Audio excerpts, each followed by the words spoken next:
What is sustainability? This can be defined as the avoidance of the depletion of natural resources in order to maintain an ecological balance. That's so simple to define. But are we joining forces to establish ways of educating people, and especially the young generation, on how important this is?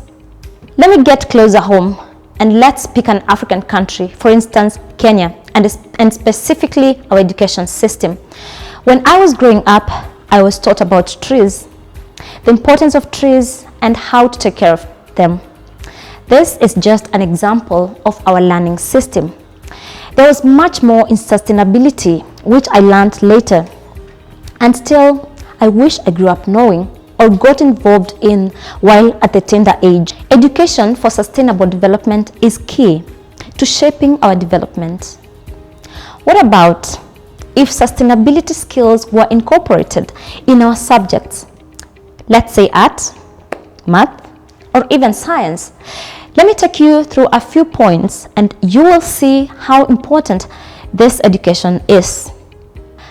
I will begin by quoting Stephen Sterling, Head of Education for Sustainable Development at the Plymouth University, who wrote and said that the key role of education for sustainable development can build a lasting change, and that is sustainable change, because it is owned by the learner and reaches hearts and mind.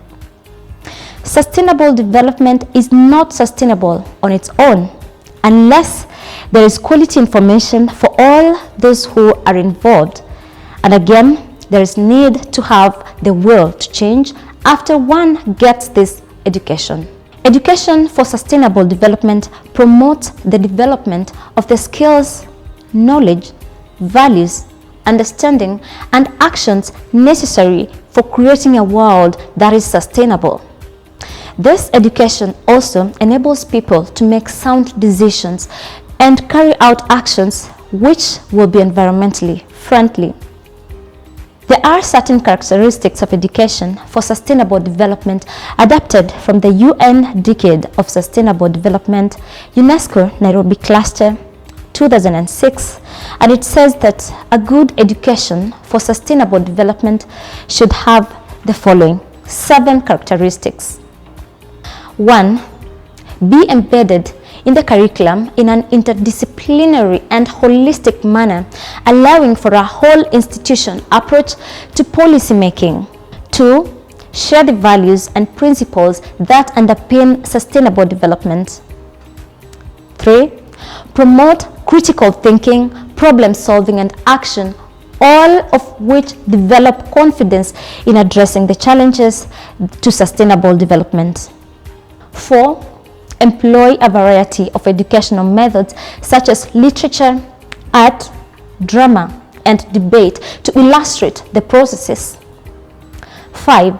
Allow learners to participate in the decision making on the design and content of educational programs. 6. Address local as well as global issues and avoid jargon-ridden language and terms. And finally, 7, look at the future, ensuring that the content has a long-term perspective and uses medium and long-term planning. Education for sustainable development helps facilitate the learning of knowledge and promote the learning of skills, perspectives, and values necessary to foster and maintain sustainable societies. It is now upon our educators in different sectors to check if all this is being implemented. I will wrap it up with a quote from Ban Ki-moon, which says that sustainable development is the pathway to the future we want for all. It offers a framework to generate economic growth, achieve social justice, exercise environmental stewardship, and strengthen governance.